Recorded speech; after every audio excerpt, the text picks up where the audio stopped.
ஆமென். ஆண்டவராகிய இயேசு கிறிஸ்துவின் நாமத்தில் கர்த்தருடைய இந்த பரிசுத்த நாமத்தினாலே இன்றைக்கு வரவேற்கிறேன். கர்த்தருடைய ஆசீர்வாதம். ஒன்றை நாம் ஆவியானவர் மூலமாக சொல்லுகிறாரே,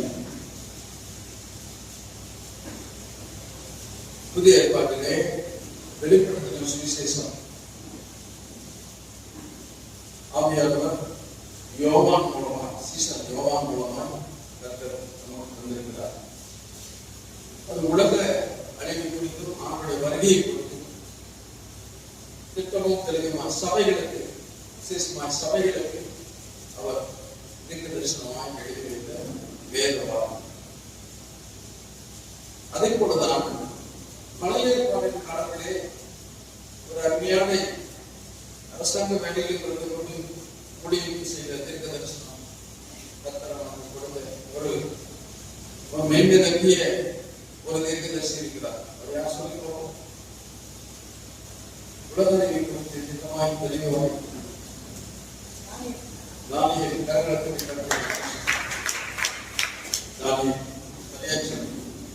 அது வெளிப்படுத்தின புதிய ஏற்பாட்டின் காலத்துக்கு முன்பாகவே ஒரு வெளிப்படுத்தின சுவிசேஷமாக ஒரு தீர்க்கதரிசி மட்டுமல்ல, அரசாங்கத்திலே நல்ல உயர்ந்த பதவியை பெற்று கட்டடத்திலே உண்மையாக வாழ்ந்த ஒரு தேவ மனுஷன். கர்த்தர் பாருங்க, உலக அழிவை குறித்து பல ஆயிரம் ஆண்டுகளுக்கு முன்பாக, அந்த ஆண்டு பிறப்பதற்கு முன்பாகவே ஒரு தீர்க்கதரிசி மூலமாக வெளிப்படுத்தியிருக்கிறார். அதுதான் பெரிய விஷயம். தீர்க்கதரிசி அப்போ இந்த தானியேலை குறித்து ஆவியானவர் பேசுன்னு சொன்னார். எப்படின்னா, தானியேல் என்பவன் யார்? அவன் எப்படி ஒரு அரசாங்கத்துக்கு உயர்ந்த பதவிக்கு வர முடிந்தது? அவனுடைய வாழ்க்கையின் மூலமாய் நாம் கற்றுக்கொள்வது என்ன என்பதைத்தான்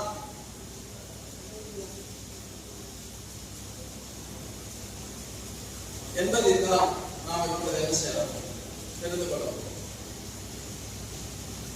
தானியேலிருந்து நாம் தெரிந்து கொள்ள வேண்டிய விஷயம். கவனமா தயவு செய்து கவனிங்க. ஏதாவது தொடர்புகள் இருந்தால் அதை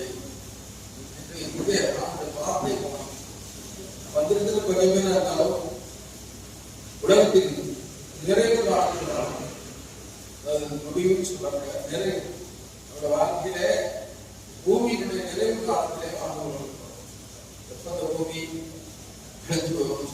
சொல்ல முடியாது. ஏன்னா விஞ்ஞானிகள் சொல்லுகிறான், பூமியினுடைய சுற்று குறைவுடைய இருக்கிறது. அதாவது ரொம்ப வருஷத்துக்கு ஒரு தடவை ஒரு 1 மணி குறைந்து கொண்டு. இரண்டாவது விஷயம், அண்டார்டிகா என்ற ஒரு பிரதேசம் பூமியில் இருக்கிறது. அண்டார்டிகா பனி, குறைந்த பனியில் மலை போல மழை இருக்கும். ஆனா அது கரைந்து கொண்டு கடல் மட்ட நீர் ஏற்படுகிறது. இதெல்லாம் அழிவினுடைய குடும்பம்.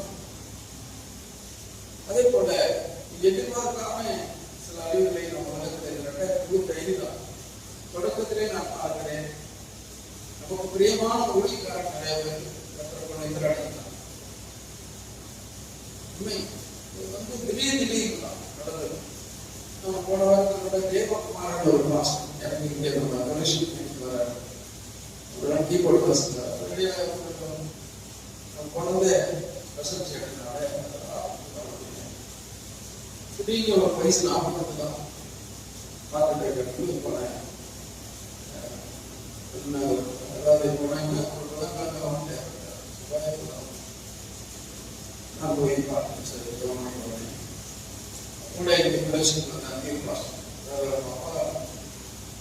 வீட்டில் நான் வாலிபர் ஊழியம் பண்ணிட்டேன். அவ்வளவுதான். ஒரு 52,000 வரையில் நீர் கட்டுன்னு சொல்லி ஹாஸ்பிட்டல் அட்மிஷன் ஆனாங்க. கேன்சர் திடீர்னு இறந்தார். அதனாலதான் அவங்க ரொம்ப அந்த சம மக்கள் வேட்டி பண்ணதுனால வீடியோ ரெக்கார்ட் ஆகிக்கிறோம்.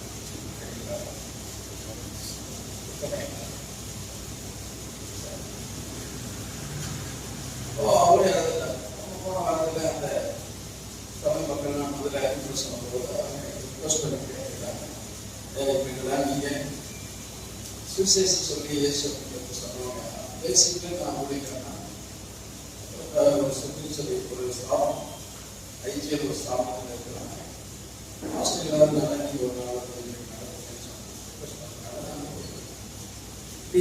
உங்களுக்கு எதுதான் சொல்றேன்னா, பூமியினுடைய நிறைவு காலத்திலே பதினைக்கிறோம்.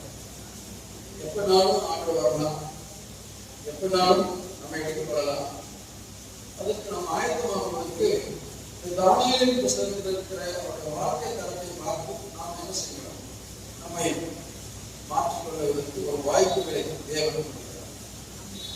அப்படியாக பார்க்கும் பொழுது வாசிக்கலாம். தானியேலின் புத்தகம் 1ஆம் அதிகாரம் 1ஆம் வசனத்திலேயே தானியேலின் புத்தகம் 1ஆம் அதிகாரம் 1ஆம் வசனம்.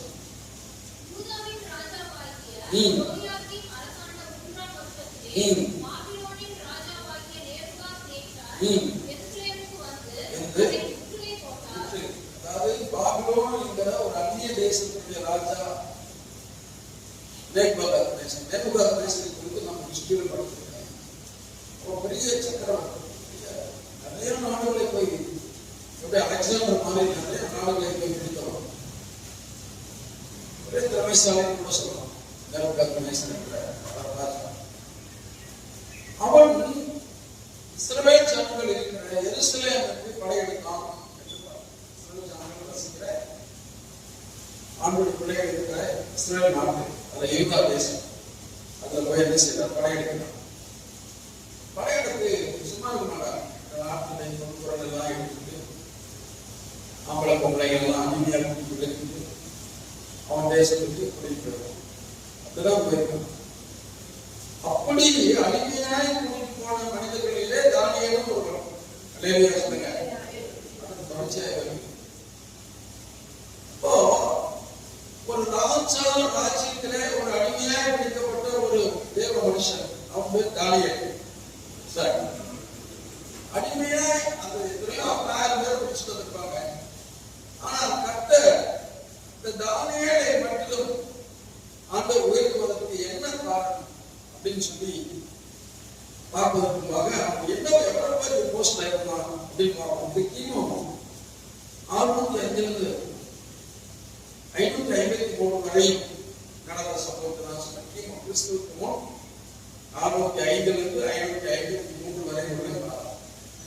சரி, இப்ப தானியேலுக்கு கர்த்தர் ஒரு உயர்வை கொடுக்கிறார். அடிமையான மனுஷனை ஒரு உயர்ந்த ஸ்தானத்துல வைக்கிறார். அது என்னன்னு பார்க்கலாம். தானியேல் புத்தகம் 6ஆம் அதிகாரம் 2-3 வசனத்தை வாசிக்கலாம்.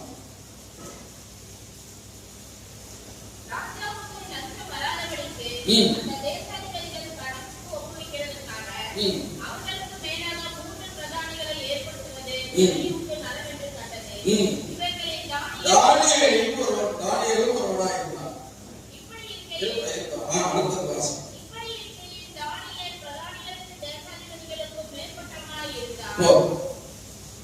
பாருங்க, தானியேலுடைய வாழ்க்கையில அடிமையாக இருந்த ஒரு மனுஷன் ராஜாவுக்கு அடுத்த கேடர், அதாவது ஒரு கேடர்னு சொல்லுவாங்க, ஒரு பதவி அப்படின்னா ஒரு கேடர்.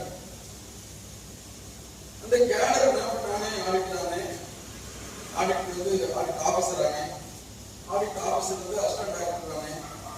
இது ஒரு கேடர். ஆடிட்டர் வரைக்கும் டிஸ்ட்ரிக்ட் கேடர், ஆடிட் ஆபீசர் வரைக்கும் டிஸ்ட்ரிக்ட் கேடர். அந்த ஏடிங்கிறது ஸ்டேட் கேடர். ஸ்டேட்னா நான் மாநிலத்துக்கு ஒரு அதிகாரி, என்னுடைய சீனியருக்கு மாநில போஸ்ட். சரி, கேடர். அதுபோல ராஜா இருக்கிற காலத்துல மந்திரிகள் இருப்பாங்க, ஆலோசனை, பிரதான மந்திரி. அடுத்தது இந்த ராஜா அவர்கள் சிற்றரசர், அதான் தேசாதிபதிகள், சிற்றரசர்கள் இருப்பாங்க. அடுத்து பிரபுக்கள் இருப்பாங்க.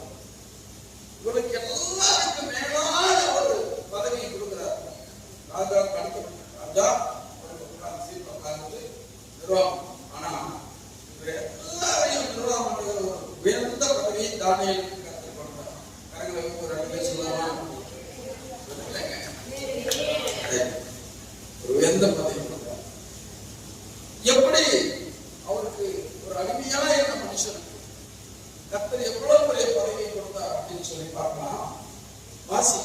தானியேல் புஸ்தகம் 6ஆம் அதிகாரம் 10ஆம் வசனம்.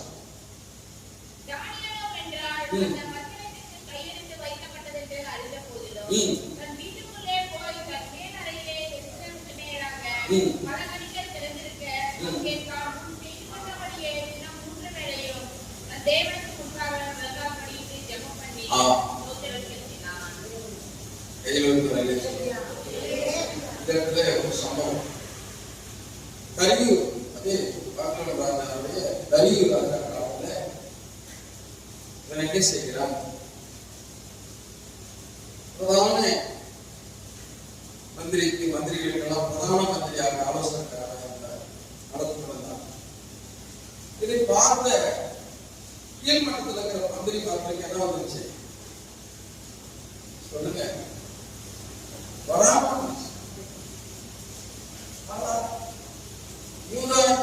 இஸ்ரேல் யூதா நம்ம வந்து ஆடுறதா? இந்த ராஜாவுக்கு ஒரு அறிவு இல்லை, மட்டும் இல்லை, எங்களுக்கு வேளாண் ஒரு அதிகாரியை கொண்டு வர ஆரம்பிச்சிட்டான். அப்படி மனசுக்குள்ள நினைச்சுக்கிட்டு எப்படியாவது மாற்றி அப்படின்னு நல்லா ஒரு குடி ஆலோசனை, ஆலோசனை 2 ஆலோசனை, நல்ல ஆலோசனை, துராலோசனை. துராலோசனை என்ன? எப்படியா ஒழிச்சுக்கணும் அப்படின்னு நினைக்கிறேன். அப்போ எல்லாம் சேர்ந்து இந்த மந்திரி மாதிரி என்ன செய்யலாம் தானே அப்படின்ட்டு ஒரு ஆலோசனை பண்ணணும். ஆலோசனை பண்ணி ராஜாவை தவிர கவர்மெண்ட் காலத்துக்கு யாரும் வேற தேவர்களை கடவுளை கலந்துவிடும் அப்படின்னு ஒரு சட்டத்தை போட்டு அதுல ராஜா முத்திரை வாங்கி அந்த ராஜ்யம் முழுக்க என்ன செய்யறாங்க?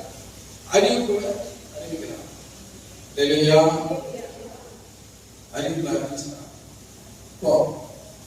இந்த ராஜாவிடத்துல உத்தரவு வாங்கி அறிவிக்கப்படும் போதுதான் அந்த சூழ்நிலையில தான் என்ன செய்யறாரு?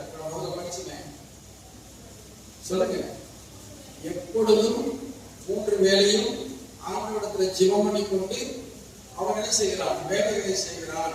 நல்ல வேலைகளை செய்து கொண்டிருந்தான். அதை அப்பொழுதும் செய்யலாம். சொல்ல மாட்டீங்களா? சொல்ல மாட்டீங்களா? இப்போ அதுக்கு என்ன அர்த்தம் அப்படின்னா, எந்த சூழ்நிலையிலும் அதாவது நல்ல சூழ்நிலைக்கு நாம ஆண்டவரிடத்துல கொடுத்து கொள்றது, ஜெபம் பண்றது, ஆலயத்துக்கு வர்றது, மற்ற காரியங்கள் எல்லாம் பண்ணினா கூட நமக்கு சோதனை காரணமும் இருக்கும். அதெல்லாம் இங்க எந்த மனசுக்கு இல்லாம இல்லை. உடம்பு சரியில்லாம இருக்கும், வீட்டுல பிரச்சனை இருக்கும், வெளியில ஏதோ ஒரு காரியங்கள் வந்து நம்ம பாதிக்கப்பட்டிருக்கோம். இந்த சூழ்நிலையிலும் தேவனை தேடுவதுதான் தேவன் வைத்திருக்கிற அன்பின் அடையாளம். கர்த்தர் மேல் வைத்த அன்பினாலேதான் ஆண்டவரிடத்துல அனுதினமும் 3 வேளையும் ஆண்டவரோடு பேசிக் கொண்டிருக்கிறார். சொல்ல முடியுங்களா? ஜெபம் பண்ணுவது, ஆண்டவரிடத்துல விண்ணப்பிப்பது அப்படிங்கிறது ஆண்டவர் மேல் வைத்த நம்பிக்கையின் அடிப்படையில் கரங்களை கர்த்தருக்கு நன்றி சொல்லலாம். விசுவாசத்தின்படி ஆண்டவர் மேல் வைத்திருக்கிற விசுவாசத்தின்படி அந்த மனுஷன் தனக்கு கேடு விளையும் நிச்சயமா கேடுவார். எப்படிப்பட்ட கேடு? சிங்க கபையில அந்த அரசனை கும்பிடாம மற்ற தேவர்களையும் கடவுளையும் கும்பிடாம சிங்க கபையில தீங்கு போனதெல்லாம் அந்த உத்தரவு. நாம சாமி போறோம் பண்றாங்க. ஆனாலும் நம்முடைய ஆண்டவரை தேடுவதிலே நம்ம என்ன செய்யக்கூடாது? பின்னடைவு அடைந்துடக்கூடாது. சொல்லுங்க. பேருக்கு பண பிரச்சனை இருக்கும், கஷ்டங்கள் இருக்கும், கடன் இருக்கும், எல்லாருக்கும் நடக்குது. பிரச்சனை சொல்லி நம்ம சோழத்து போய் ஆண்டவரை தேட மாட்டார். அதுதான் பாவம். அந்த சூழ்நிலையில நம்ம கர்த்தரை தேடணும்னா ஆண்டவர் அதிகப்படியே வைக்கிறேன். அதிலே சொல்லுங்க. நடக்குது என்ன தெரியுமா? தானியேல் புஸ்தகம் 6ஆம் அதிகாரம் 22ஆம் வசனம் 23ஆம் வசனம்.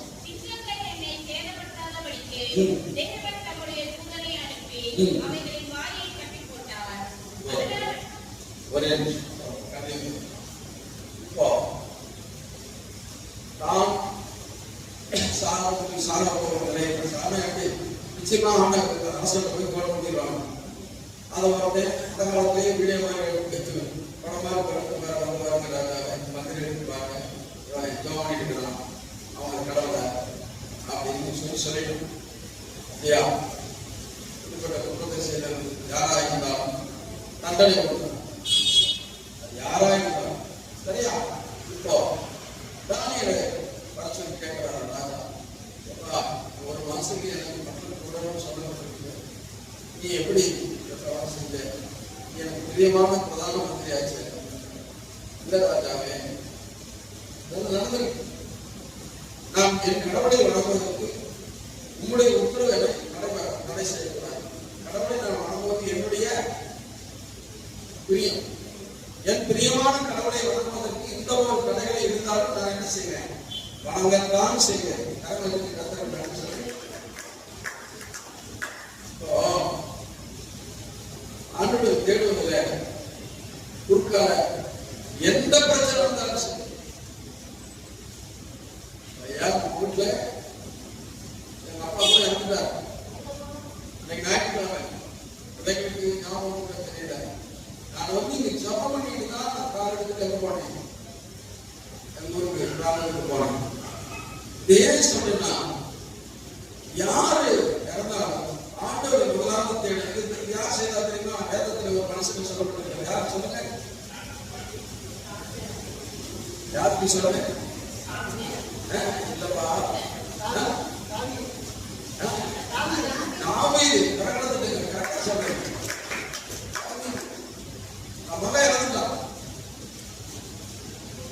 போர்படை தளபதியும் மந்திரி சொல்றாங்க, உடனே குளிச்சான், கலசிக்கலாம், நல்ல ட்ரெஸ் போட்டான், நேர போனான். சொல்லுங்க, தேவாலயத்துக்கு போனோம். அலையிலே சொல்லுங்க,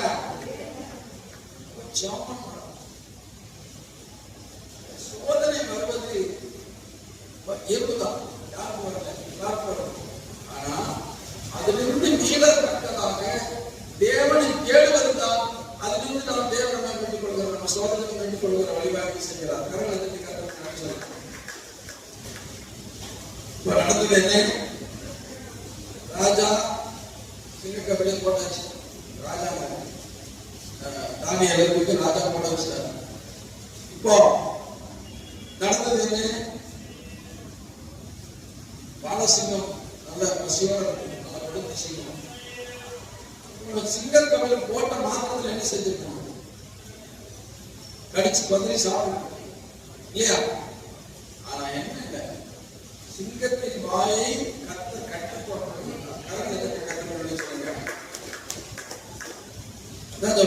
சிங்கத்தின் வாயை கட்டி போட்டா, அதனால என்ன என்றால், உனக்கு முன்பாக குற்றமற்றவனாயிருந்தேன், அடுத்தது கர்த்தரிடத்தில் நான் என்ன செய்தேன், குற்றமற்றவனாய் நான் காணப்பட்டேன். அதான் நீதிகள் செய்யல, ஆண்டவருக்குள்ளான குற்றம் எதுவும் செய்யணும் இல்லைங்க சொல்லணும்னா. ராஜா அவனை தப்புவித்தார், ஆண்டவர் தப்புவித்தார். ராஜா அவனை சிங்கக்கவிலிருந்து மேற்கொண்டு கொண்டு வந்தார். இதுக்கு என்ன காரணம் என்ன அப்படின்னா, தானியேல் புத்தகம் 6ஆம் அதிகாரம் 23ஆம் வசனத்துல சொல்லுங்க. தானியேல் புத்தகம் 6ஆம் அதிகாரம் 23ஆம் வசனம்.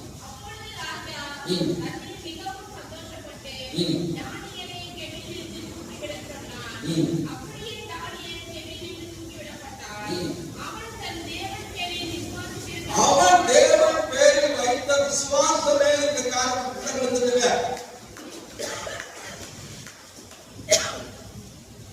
கர்த்தர் பேரில் வைத்த விசுவாசம், நம்பிக்கை. இதுக்கு காரணம் எப்படிப்பட்ட நம்பிக்கை? கிரியைகளோடு கூடிய விசுவாசம். அல்லது சொல்ல மாட்டீங்களா? கிரியையில்லாத விசுவாசம் தான் என்ன செய்யுது? கிரியைகளோடு கூடிய விசுவாசம் ஜீவனம். நீங்க அதை தெரிஞ்சுக்கணும். ஆமென். அல்லது சொல்ல மாட்டீங்களா? கிரியைகளோடு கூடிய விசுவாசம் செத்தது, கிரியை இல்லாத விசுவாசம். கிரியையோடு கூடிய விசுவாசம் ஜீவன் உள்ளது. அல்லேலூயா. அப்போ ஆண்டவரை நம்பி விசுவாசத்தை செவித்து கிரியை நடத்திட்டார். கர்த்தர் அவன் ஜீவனை காப்பாற்றினார். கரங்களை தட்டி கர்த்தருக்கு நன்றி சொல்லலாம். கிறிஸ்தவ வாழ்க்கைக்கு மிக முக்கியமானது ஆண்டவரை நம்புவது விசுவாசம். அடுத்தது அந்த விசுவாசத்தினாலே கிரியை நடக்குது. கிரியை என்ன? ஜெபம். ராஜா உத்தரவு பண்றான், ஆண்டவருக்கு உண்மையாகணும், அவன் குற்றம் செய்யல, நீதி கிடையாது செய்யல. இப்போ இந்த காரியத்துல அவன் உறுதியா இருந்தான், கிரியோடு வாழ்ந்தான். யார்? தானியேல். அதனால் கர்த்தர் என்ன செய்தார் தெரியுமா? அவனுடைய சாட்சியை போல நடந்தது. அதே தானியேல் புத்தகம் 6ஆம் அதிகாரம் 25, 26 வாசிங்க.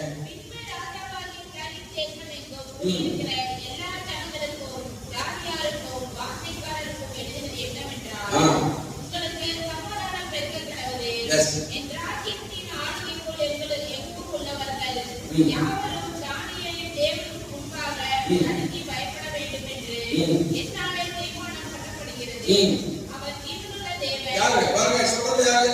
தானியேலா ராஜாவா? ராஜா என்ன ஆண்டவர் இயேசுவை நம்பணும்னா அவன் பிரஜாதி மனுஷன். பிரஜாதிகளுக்கு நாம் ஒரு சாட்சியாய் தேவனை, ஜீவனுள்ள தேவனை நம்பி அந்த கிரியை நடப்பதுதான் ராஜா ரட்சிக்கப்பட்டது. தேசமே ரட்சிப்பு நடக்குவதற்கு ஒரு காரணமாக தானியேல் இருந்தார். கரங்களை தட்டி கர்த்தருக்கு நன்றி சொல்லலாமா? நம்மளோட வாழ்க்கையில, நம்ம கிறிஸ்தவ வாழ்க்கையில நம்ம எப்படி ஆண்டவரை விசுவாசிக்கிறோம், நம்புறோம், அதுல கிரியை நடத்திக்கிறோம். அதை வச்சுதான் நம்ம குடும்பம் ரட்சிக்கப்படும், பக்கத்து வீட்டார் ரட்சிக்கப்படுவாங்க, நம்ம தேசமும் ரட்சிக்கப்படும். ஆமென்.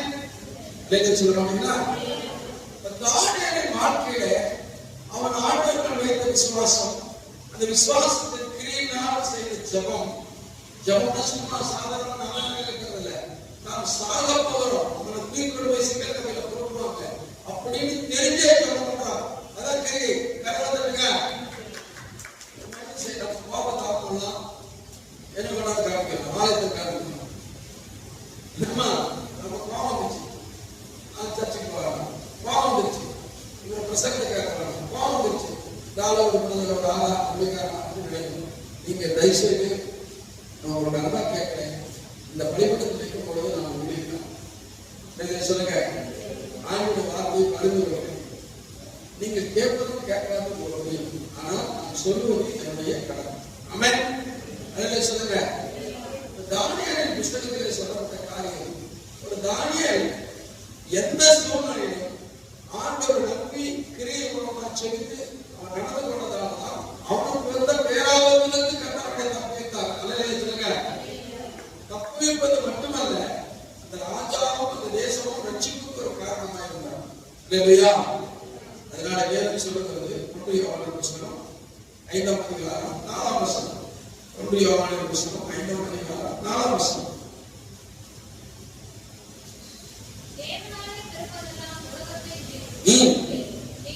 பாருங்க, நம்முடைய விசுவாசமே உலகத்தை ஜெயிக்கிறது. கரங்களை தட்டுங்க. தானியேல் ஆண்டவரில் வைத்த அந்த விசுவாசம், அந்த நம்பிக்கை தான் என்ன செஞ்சது? அவன் பேராவிலிருந்து அவனை ஜெயிக்க முடியாது. நல்லா சொல்லுங்க. சின்ன சின்ன காரியங்களை கூட நம்ம ஜெயம் பண்ண முடியல, நம்ம வெற்றி கிடைக்கல, அல்லது தேவன் நல்லா இருக்கணும்னா நாம இன்னும் அதிகமாக ஆண்டவரை நம்ப வேண்டும். சொல்லுங்க, ஆண்டவரை வைத்திருக்கிற நம்பிக்கையும் விசுவாசமும் இன்னும் ஆழமாய் இருந்து கிரியை நடக்கணும் கர்த்தர் விரும்புகிறார். சொல்லுங்க. அதனால என் நம்பி சொல்வர்களே, எப்படி நாம் ஜெயம் கொள்வதுன்னா அதுதான் சொல்லப்படுகிறது. யாக்கோபின் புத்தகம் 2ஆம் அதிகாரம் 14ஆம் வசனம். யாக்கோபின் புத்தகம் 2ஆம் அதிகாரம் 14ஆம் வசனத்தை வாசிக்கலாம்.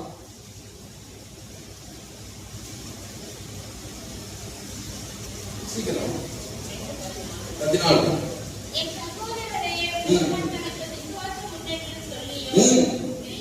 கிரியைகள் இல்லாதவனானால் அவனுக்கு பிரயோஜனம் என்ன?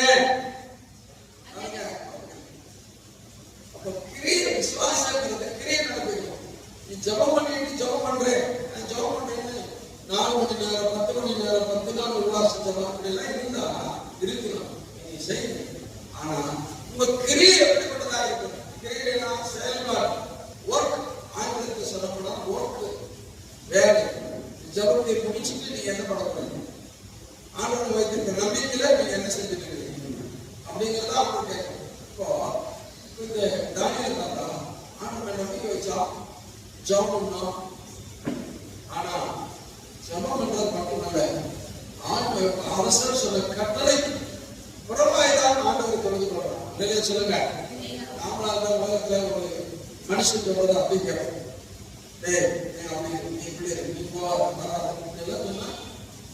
நான் சொல்றது தனிப்பட்ட முறையில் என்னமோ பிடிக்கும்.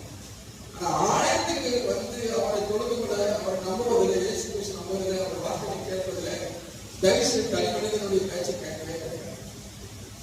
ஏன்னா நம்மளை அழைத்த தேவன் நம்முடைய இயேசு கிறிஸ்து. அதே சொல்லுங்க, அவனுக்கு பிரியமாக விசுவாசமாய் நாம் நடந்து கொள்ள வேண்டும். ஆமென். அதே சொல்லுங்க. அதுக்கு அடுத்த வசனமே சொல்லுது 20 பாருங்க. யாக்கோபு புத்தகம் 2ஆம் அதிகாரம் 20ஆம் வசனத்துல நம்மள என்ன சொல்றாரு? வீணா போனவனே அதான் ஆண்டு வீணான மனுஷனே. அடுத்தது கிரியை இல்லாத விசுவாசம் செத்தவரை நீ அறியவில்லையா? கேள்வி கேட்கிறார். கிரியை உள்ள விசுவாசம் தான் உயிரோடு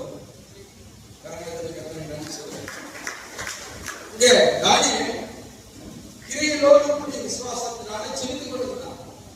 அது வர ஆபத்தை பொருட்படுத்தல, அது தடையெல்லாம் பொருட்படுத்தல. ஆண்டவர் தேடுறோம், உண்மையை தேடணும், அவர் உண்மை ஜீவன் வளர்ந்தோம் அப்படின்னு சொல்லி அவர் விசுவாசத்தோடு ஜெபித்து கிரியை நடக்கிறார். அல்லையே சொல்லுவோமா? அல்லையே சொல்லாமா? அதனாலதான் யாக்கோபு யாக்கோபு 5ஆம் அதிகாரம் 1ஆம் வசனம், விசுவாசமுள்ள ஜெபம். விசுவாசம் ஒரு வார்த்தை சொல்லிட்டாரு. ஆனா கிரியைகளோடு கூடிய விசுவாசமுள்ள ஜெபம் பிடியாத வச்சுக்கணும் அப்படின்னு என்ன அர்த்தம்? உலக வாழ்க்கையில் நம்மளை ஜெயம் பண்ண வைக்கும். காரணம் தட்டி கர்த்தருக்கு நன்றி சொல்லலாம். சரி, அடுத்த தானியேல். இப்ப நாம ஜெபித்து கிரியை நடத்திதான் பெரிய ஆபத்திலும் ஆண்டவரை தேடுவதிலே அவன் உண்மையா இருந்தான். பெரிய ஆபத்திலும் கர்த்தரை தப்புவித்தார். இது முதல் ஆபத்து. இரண்டாவது ஒரு விஷயம் வாசிக்கலாம். தானியேல் புத்தகம் 1ஆம் அதிகாரம் 8ஆம் வசனம்.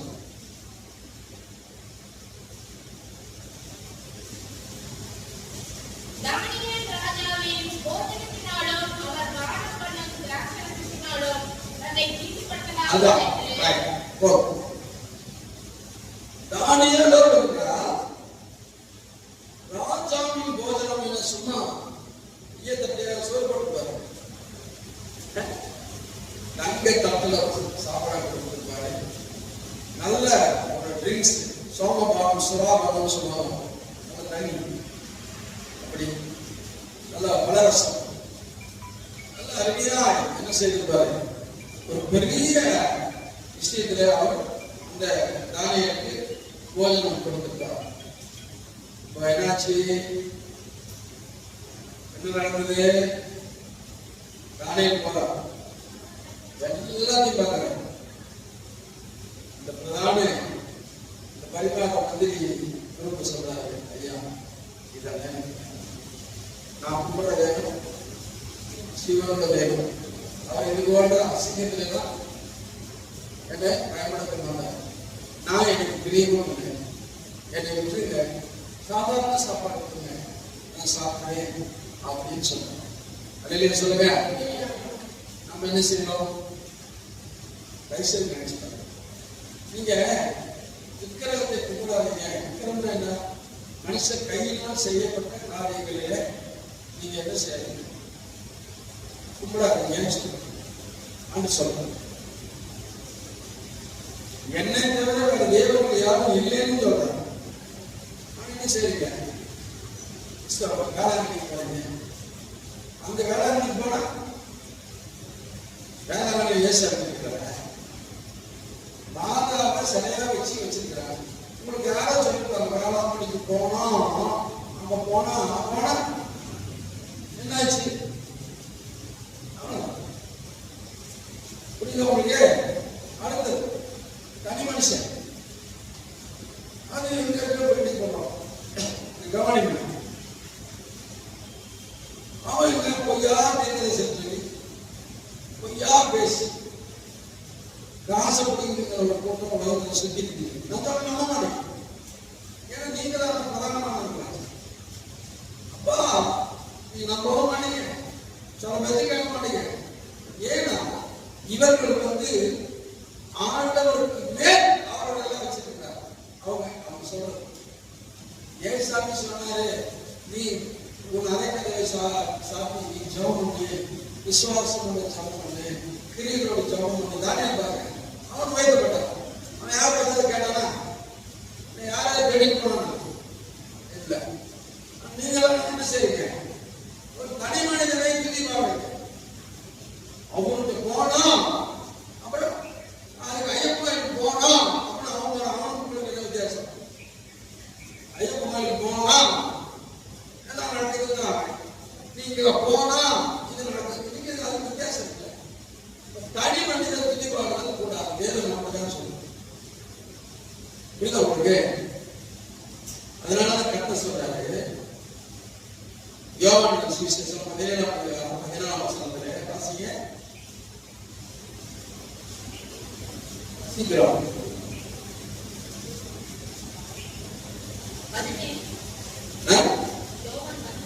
17:14 நான் உம்முடைய வார்த்தையை அவர்களுக்கு கொடுத்தேன்.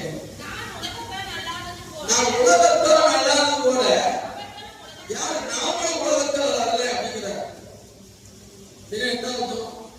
உலகத்தில் இருக்கிற மனுஷன் உலகத்தில் தான் தேடுறான். ஆனா கிறிஸ்தவ மக்களாகிய நாம் உலகத்திலிருந்து வேறு ஒழிக்கப்பட்டவர்கள். கரவலத்தை கத்தருக்கு மனுஷன் என்ன எதுக்கு சொல்றான்? நீ ஆண்டவர் இயேசுவை நம்பி ஜெபம் சொல்றார். அந்த நம்பிக்கை கிரியை நடக்குதுன்னு சொல்லுங்க. அடுத்தது கரைவிடாமல் நான் சொல்றேன் எனக்கு இந்த சோமபானம் சுனாபானம் இந்த விலைமதிப்பு மிக்க இந்த இதெல்லாம் எனக்கு வேணாம். சாதாரண உணவு கொடுங்க, நான் முகக்கடையோடு இருப்பேன். ஏன்னா என் ஆண்டவர் என்னை உற்சாகத்தில் நான் எவ்வளவு வைத்திருக்கிறார் அப்படின்னு சொல்லி ராஜாவுக்கு சொல்றேன். அப்ப அது மேல அவனை வச்சாங்க. ராஜாவின் போஜனத்தினால் அவன் பிடிக்கும். சரி, இப்போ அதுக்கு என்ன காரணம்னா உலக ஜனங்கள் அப்படி ஓடாம தெரியாம போவாங்க. ஆண்டவர் தேவதில்லை இல்ல. நாம அப்படி இருக்கலாமா? நீங்களே சொல்லுங்க, நாம அப்படி இருக்கலாமா? ஏன் இருக்கக்கூடாது? முதலாவது தேவனுடைய ராஜ்யத்தையும் அவருடைய நீதியும் தேடுங்கள், அப்பொழுது இவையெல்லாம் சோறு கொடுப்பாரு. அதான் ஒரு இடத்துல சொல்றாரு, ஆகாரத்தை பார்க்கிறோம் நித்திய ஜீவன் பெறுகிறதா? உடையை பார்க்கணும். இந்த தேவனுடைய ஆலயமாய் சரீரம் முக்கியமானதா? சொல்றேன்ல.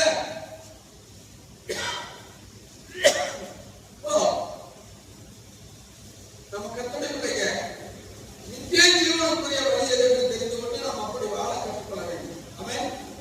அல்லேலூயா. நம்ம போறது அடுத்ததான் பூமியில் வாழ்ந்தோம். நானே எப்போ போகணும்னு சொல்ல முடியாது. நிச்சயமா நான் ஒரு நாள் ஓடிப்பேன். நீங்க எனக்கு உண்மையாய் ஆண்டவர் தேடி அந்த லட்சத்தை பாதையை நடந்து கொண்டு கர்த்தரை ஆராதித்து கிரியை நடப்பித்து அவருக்கு உண்மையான அன்பு கொண்டு வாழ வேண்டும். ஆமென். சொல்லுங்க.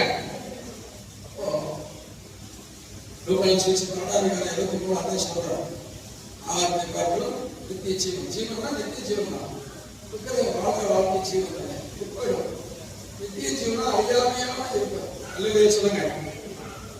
அதனால அடுத்த வசனத்திலே சொல்றாரு 25 எண்ணத்தை குடிப்போம், எண்ணத்தை சாப்பிடுவோம் சொல்லி நீங்க அழைக்காதீங்க. எல்லாத்துக்கும் மேலதான் ஆகாயத்து பறவைகளுக்கு போஷிக்கிற தேவன் நம்மை போஷிக்கிறார். காட்டுக்குள்ளே கொடுத்துக்கிற தேவன் நம்மை உடுத்தி வைப்பார். அப்படிங்கிற விசுவாசம் நம்பிக்கையோடு கத்திருக்கிறார். அல்லவே சொல்லுமா? பாத்தீங்கன்னா மற்ற எதை பத்தி கவனம் இல்லை. நான் சாவ போறது தெரிஞ்சுட்டு கிரியை மூலமான விசுவாசத்துல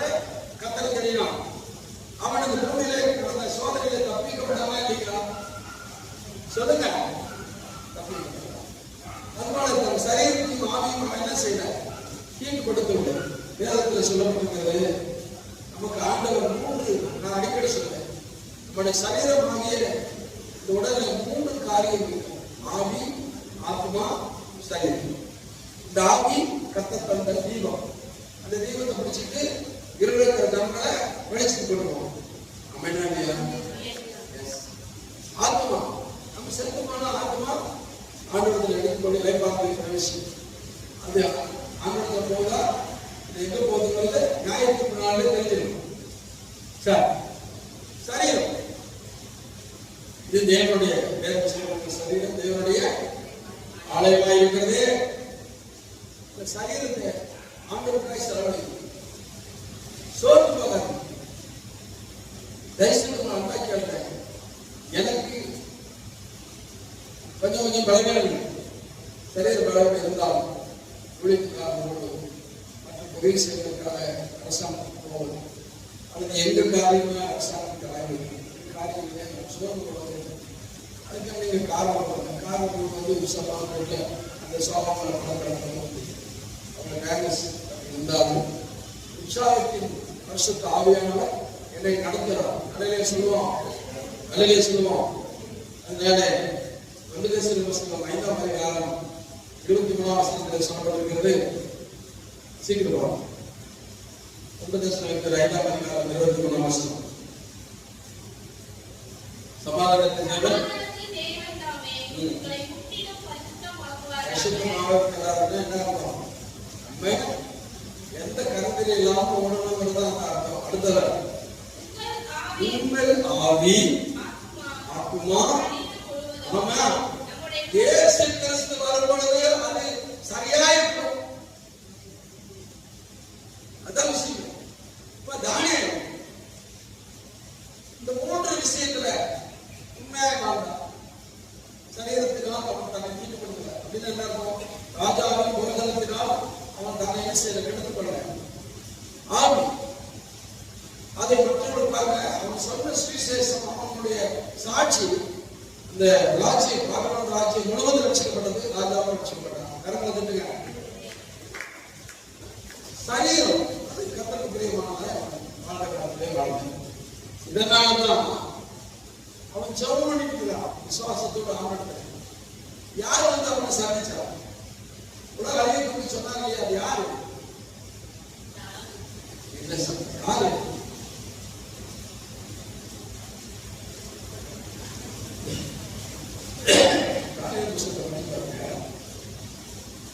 அவன் ஜெபம் கொண்டு போது யார் வந்து சொன்னாங்க? பக்கத்துல உலக அழிவுக்கு ஏதாவது நடக்கும்போது நீங்க சொல்றது ரகசியமாயிருச்சுங்க.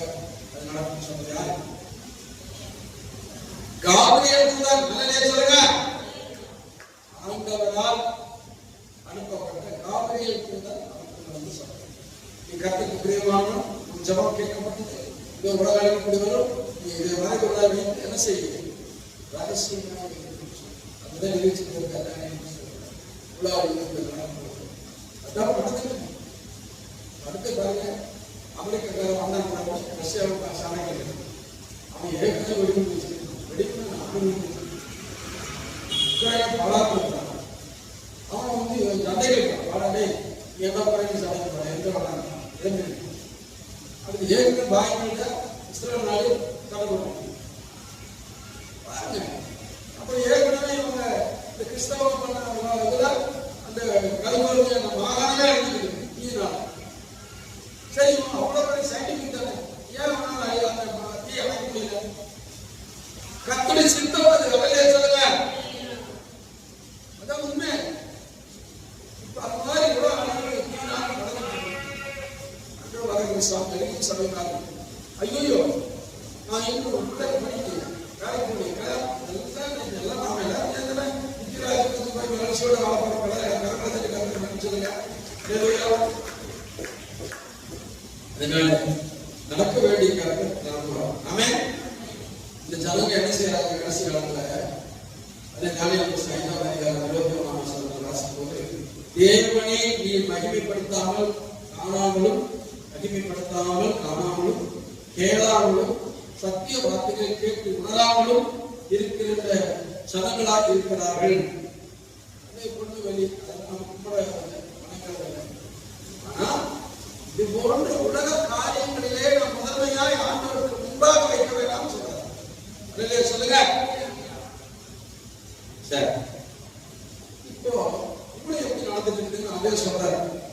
கலாத்தியர் நிருபம் 1ஆம் அதிகாரம் 10ஆம் வசனத்திலே வாசிக்கலாம்.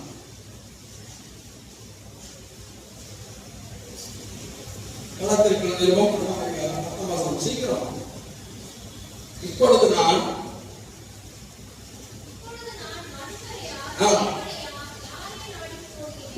போதிக்கிறேன்.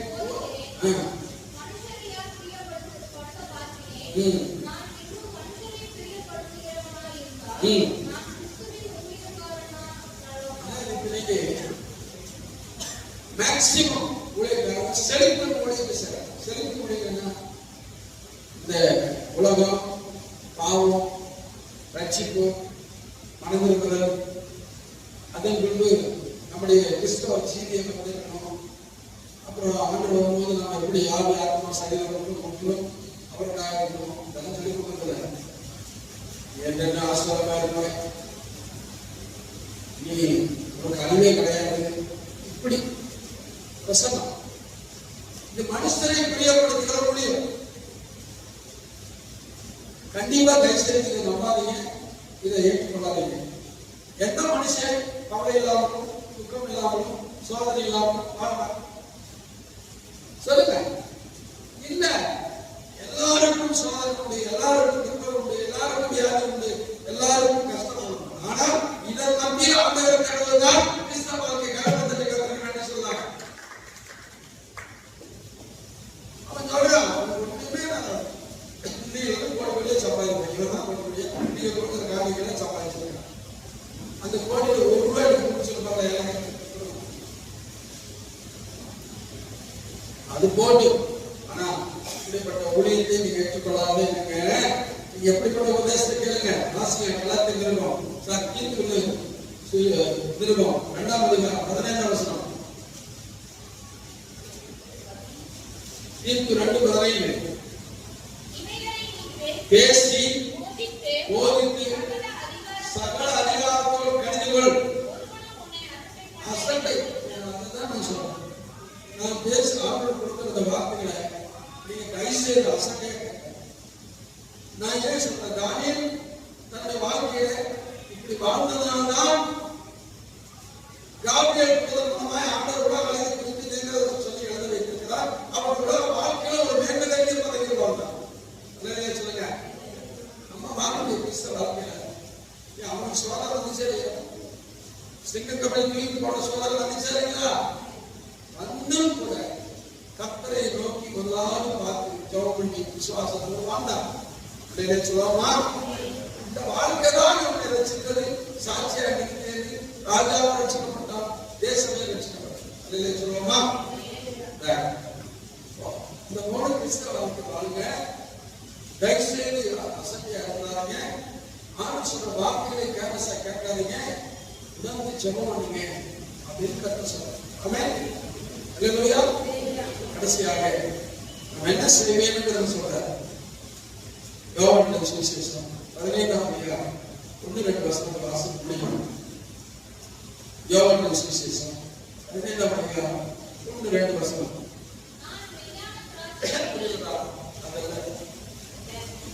யோவான் சுவிசேஷம் 15ஆம் அதிகாரம் 1-2 வசனம். இல்லையப்பா, இல்லை 15:1-2 நான் பைபிள் பார்த்தாலும் பேசப்படுறேன். சகலவித நற்கிரியைகளுமாகிய கனிகளை தந்து தேவனை அறிகிற அறிவில் விருத்தி அடைந்து கர்த்தருக்கு பிரியமுண்டாக அவருக்கு பாத்திரமாய் நடந்து கொள்ளுங்கள். சாயம் மன்னிக்கும். கொலோசியர் 1ஆம் அதிகாரம் 10 வசனம்.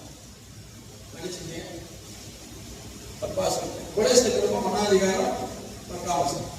சகலவித நற்கிரியைகளுமாகிய கனிகளை தந்து தேவனை அறிகிற அறிவில் விருத்தி அடைந்து கர்த்தருக்கு பிரியமுண்டாக அவருக்கு பாத்திரமாக நடந்து கொள்ளுங்கள். சொல்லுங்க. அடுத்தது நானே மெய்யான திராட்சை செடி, என்னிலே நீங்கள் கலந்து என்ன செய்ய கனி கொடுங்க. அந்த அக்கினியில் நம்ம போடக்கூடாது, முற்றுங்க. அதிக கனிகளை கொடுக்க நீங்க நாம என்ன செய்யுங்க, தானியலை போல வாழ கற்றுக்கொள்ளுங்கன்னு சொல்றேன். கரங்களை கற்றுக்கொள்ளுங்க சொல்றேன். நம்ம அதிக கனிகளை தந்து தானியலை போல வாழ கை சேர்த்து நம் சிரித்து தேவன் வரும்பொழுது அவரோடு சிலருக்கு நம்ம என்ன செய்யணும், நம்ம ஆயத்தப்படுத்துவோம். அப்படின்னா என்னுடைய பிள்ளைகளாக மாணவர்களும் இந்த சத்தியத்தை கேட்டு தேவனே ஒரு வேலைக்கு வாழ்க்கையில நான் தானியலை போல வாழாமல் இருந்திருப்பேனாலும் நான் வாழ்ந்து கற்றுக்கொண்டு நமக்கு தகுதியுள்ள பிள்ளைகளாய் பாத்திரமாக நடந்து கொள்வதற்கு என்னை அழைத்து கொண்டு ஆண்டவரை சொல்லி சொல்லணுமா? எங்களுக்கு சொல்லணும்.